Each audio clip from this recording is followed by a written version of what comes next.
Assembly sessions ప్రారంభమైన కొద్దిసేపటికే వాయిదా వేయడమేంటని ప్రశ్నించారు BRS MLA Harish Rao. Cabinet భేటీ కొనసాగుతుండటంతో సభను వాయిదా వేయటమన్నది సరైంది కాదన్నారు హరీష్ రావు. సబ్జెక్టు నోట్స్ సిద్ధం చేయలేదని మంత్రి శ్రీధర్ బాబు చెప్పడం హాస్యాస్పదంగా ఉందన్నారు. గతంలో ప్రతిపక్షంలో ఉన్నా ప్రస్తుతం పాలకపక్షంలో ఉన్నా ప్రిపేర్ కాలేదా అన్న హరీష్ రావు ఇంకెప్పుడు సన్నద్ధం అవుతారని ట్వీట్ చేశారు.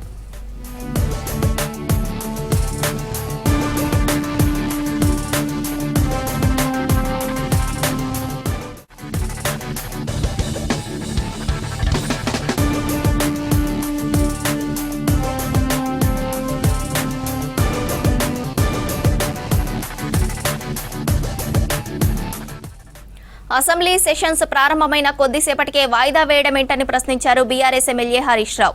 కేబినెట్ భేటీ కొనసాగుతుండటంతో సభను వాయిదా వేయటం అన్నది సరైంది కాదన్నారు హరీష్ రావు. సబ్జెక్టు నోట్స్ సిద్ధం చేయలేదని మంత్రి శ్రీధర్ బాబు చెప్పడం హాస్యాస్పదంగా ఉందన్నారు. గతంలో ప్రతిపక్షంలో ఉన్నా ప్రస్తుతం పాలకపక్షంలో ఉన్నా ప్రిపేర్ కాలేదా అన్న హరీష్ రావు ఇంకెప్పుడు సన్నద్ధం అవుతారని ట్వీట్ చేశారు.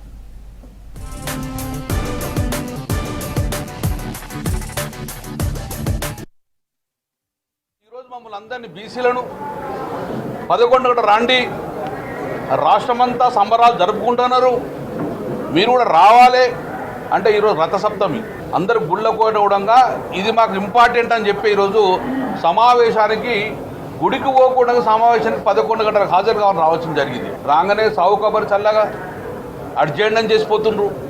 మేము అడిగినాం ఎంతవరకు అడ్జస్ట్మెంట్, రేపా ఎల్లుండి ఆడడంగా సమాధానం లేకుండా వెళ్ళిపోయారు. ఇదా మీరు బీసీలకు ఇచ్చే గౌరవం?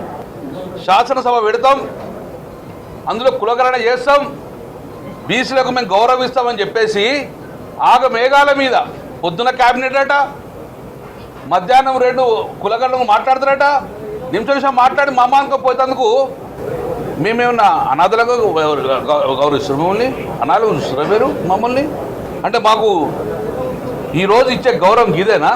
40-50 సంవత్సరాలు మా వెనుకబాటు కారకులు ఈ కాంగ్రెస్ పార్టీ, మళ్ళీ ఈరోజు ఈ యొక్క అవమానం చేస్తుంది. నిజంగా చాలా బాధాకరం. ఏ ప్రొసీజర్స్ ఎక్కడ చూసినామో మనం? ఏదన్నా బిల్లు కానీ ఏదన్నా జియో కానీ కులగరణ కానీ చేయాలంటే క్యాబినెట్కి తీసుకొస్తుంది కమిషన్. ఆ క్యాబినెట్లో చర్చించి ఏమైనా మాడిఫికేషన్ అమెండ్మెంట్ మాడిఫై చేసుకొని అసెంబ్లీకి తీసుకొస్తారు ఆ బిల్లును. అసెంబ్లీ కూడా అమెండ్మెంట్ ఉంటే గట్రా చేసుకొని దాని తర్వాత సవరణ చేసుకొని జియో ఇస్తారు. కానీ వీళ్ళేది ఉత్తమ కుమారుడు ప్రకటించడము, క్యాబినెట్ అప్రూవల్ లేదు. బీసీ కులగరణ మేము 40% వేసిన ఉంటాడు. మరి ఇవాళ ఒకవేళ అమెండ్మెంట్ అయిందనుకో, అది 50% అయిందనుకో, మళ్ళీ ప్రెస్ మీట్ పెంచుతావా? మళ్ళీ ప్రెస్ మీట్ పెడతావా? ఇది ఎక్కడ ప్రొసీజర్స్?